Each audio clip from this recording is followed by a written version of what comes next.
Welcome back to week 2 of RaceGOW. In case you don't know what RaceGOW is, RaceGOW, Game of Whoop, Race Game of Whoop. It is a game, a race, where you take a tiny whoop, a little miniature FPV drone, you set up a very simple and inexpensive racetrack in your house using PVC pipe, and then you race around the track.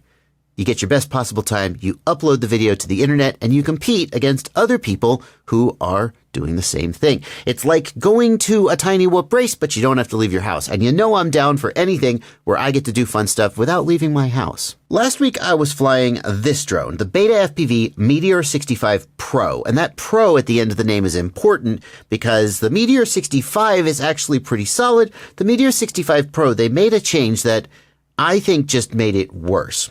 I'll tell you about that in a second. The way the story goes is I was getting pretty consistent, like 12, 13 second times. And I thought, well, maybe if I put some more powerful motors on this, that would make me go faster. And when I put the more powerful motors on this, it didn't work at all. It was dropping an arm. It wasn't really flying. And I basically decided that was a dead end. And so I switched to this. This is the Happy Model Mobula 6. This is the HD0 version, but whatever, the Happy Model Mobula 6. And immediately it flew better than the Meteor 65 Pro. I felt there was a particular place in week 1 where you were making a left turn and then you switched to making a right turn. I had that backwards. You're making a right turn, then you switch to a left turn. And that always felt super, super sloppy, that shift of weight from one side to the other. But overall, the Meteor 65 Pro just felt a little bit sloppy. And then as soon as I switched to this drone, without upgrading the motors or anything, immediately everything felt much crisper, much cleaner, much tighter. And my times got a little bit faster. And then my times got even more faster when I put the WeBleed FPV Screamer, like 28,000 kV motors on it. And if you want to know more about those motors, I made a video about the process of upgrading. I'll put a link to that in the video description below, and you can check that out. It's also in this playlist. All of my RaceGOW videos are going in a playlist, and you can click on that playlist. Again, linked in the video description below, or I'll put a little pop out on screen. You can see it, and you can find all the videos from my whole RaceGOW series. But the short version is that the Meteor 65, I think that it's just too heavy for this kind of racing. Some people would argue, like Aaron Ciotti, I talked to him about it, and he knows a lot about micros, and not everybody agrees with his opinion on micros, especially racers, maybe have different opinions than him, but be that as it may, the minute he heard I was flying the Meteor 65, was like, oh yeah, that thing's trash. Okay, I'm not sure I would go that far, but what they did with the Meteor 65 Pro is they give it larger props.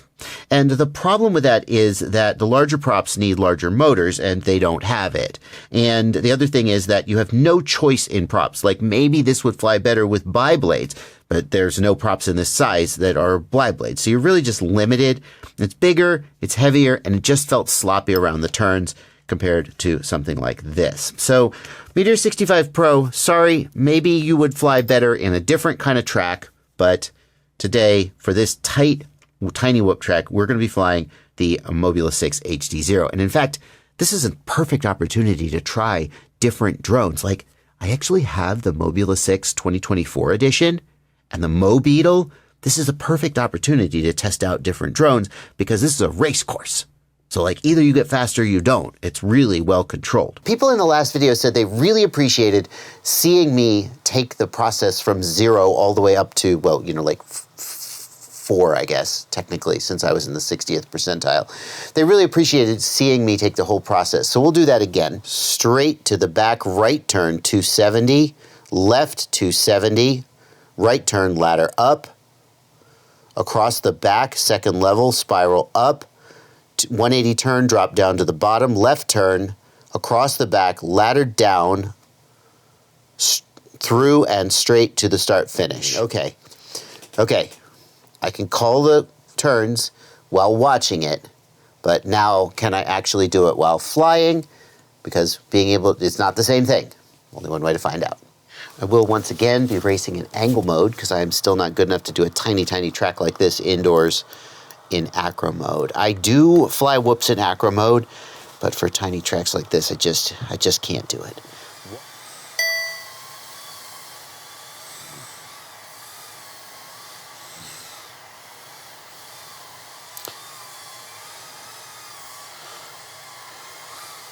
Oh, where do I go? Right turn.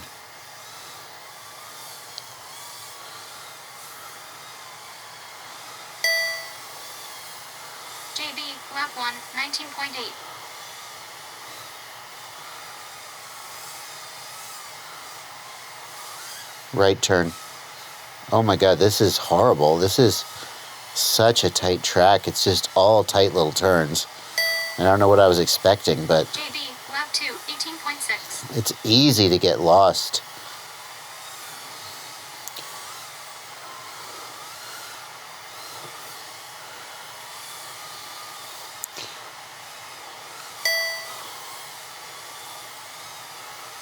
JB, lap 3, 16.2.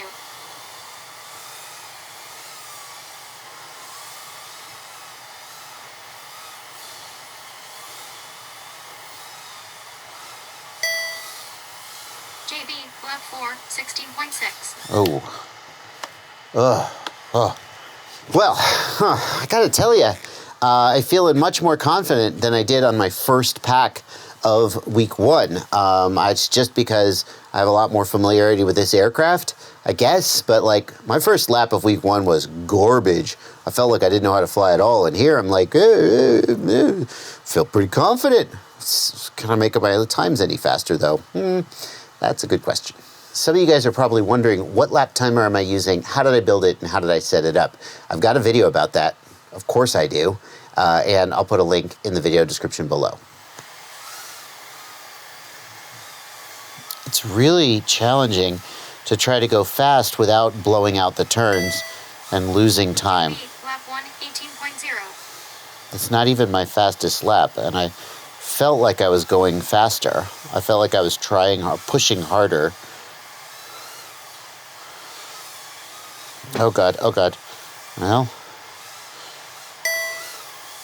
JB, lap 2, 18.3. Because there's no substitute for racing clean. Clean, Bardwell, clean. Oh my goodness, this is not my kind of course. 15.9. I lost it. Damn it. You go ladder up. And then, no. You come around here. You ladder up across the back.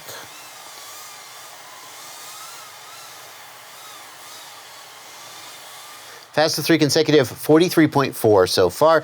I'll tell you one thing about these Screamer 28,000 kV motors. They sure crush the battery more than the the original motors did. And they do make the quad feel sharper, no doubt, but they're crushing the battery. Especially at this whoop race I went to this weekend, which had a much more wide open track. There was a lot more high throttle straights.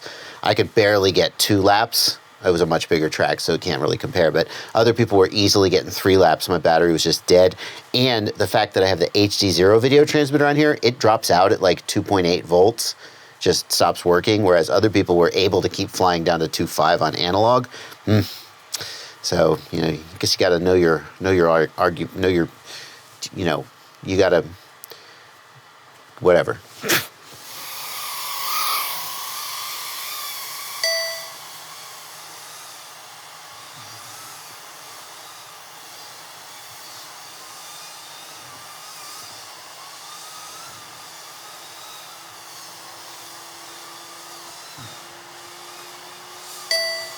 JB, lap 1, 14.9.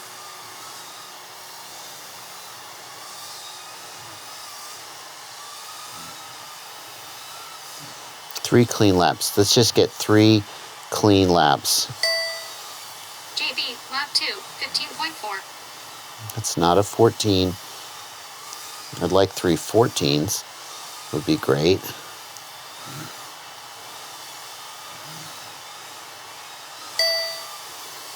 JB, lap 3, 15.1. That is not a 14 also.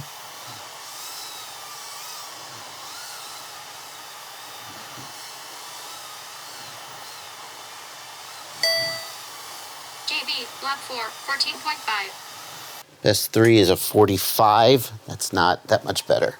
Do I need to just bite the bullet and do it in acro? Is that the answer?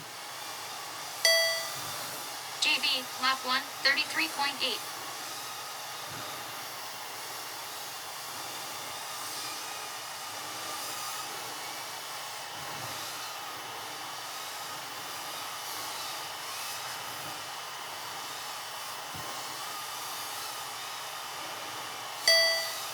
JB, lap 2, That's just not the answer.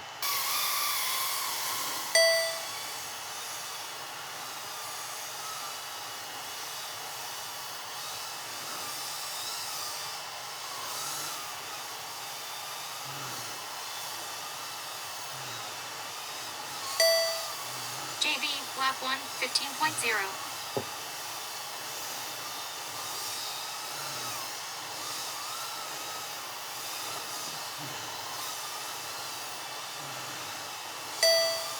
JB, lap 2, 14.2.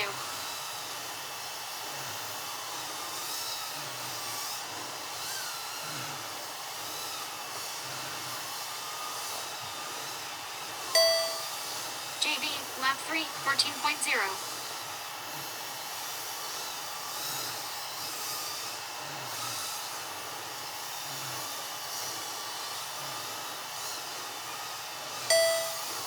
JB, lap 4, 14.5.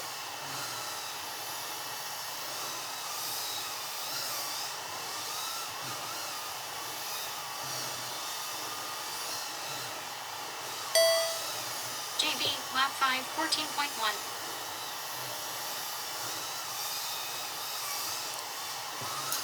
Oh, that was like, let me look. Hold on, I got the quad and not kill the battery. Moment of truth, that was 42.6 is my best. It was a 15.5, 15.0, 14.2, 14.0, 14.5, 14.0. So that was 4 14s in a row. Okay, I've been going for about an hour. For about 15 packs, and I think I've pretty much set the bar for where I'm going to be. So I think this is going to be roughly where we end the video. I am going to keep trying to get a better time, so don't assume that that 42 is going to be my actual submission. You know who you are. I'm going to try and get a better time. But like, I think we can tell at this point that I'm like, it's only going to get so much better, right? Like, I might get it down from 14-second laps to maybe 13-second laps and then get my time from a 42 to like a 39, but it's not getting to like a 35 or a 34. That's just like, maybe by the end of the event, I'll have gotten higher in the leaderboard and see myself improve. I don't know. If you're interested in participating in RaceGOW, I highly recommend it. This is just a blast. It's a great opportunity to practice and just become a better pilot.